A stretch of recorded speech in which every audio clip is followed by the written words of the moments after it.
பா நம்ம ஃபியூச்சர்ல வீடு கட்டுறப்போ பெரிய வீடா கட்டுறோம். எனக்கு தனி ரூம், இவனுக்கு தனி ரூம், உங்களுக்கு தனி ரூம். செல்லண்டி நீ கட்டிடலாம். சரியா? ஓஹோ ரைட். நீ அவரோட போய் சேர்ந்துட்டியா? ஆமாண்டா, நானும் சேர்ந்து தான் கட்டுவேன். இல்லப்பா?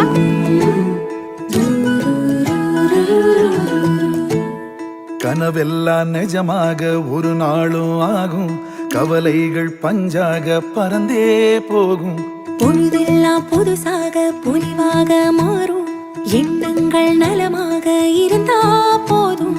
அழகான குயிலால ஒன்னாக வாழும், திசையெல்லாம் பறந்தாலும் கூடொன்னு வேணும்.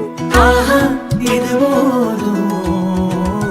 கனவெல்லாம் நிஜமாக ஒரு நாளும் ஆகும், கவலைகள் பஞ்சாக பறந்தே போகும். பொழுதெல்லாம் புதுசாக பொலிவாக மாறும், எண்ணங்கள் நலமாக இருந்தா போதும்.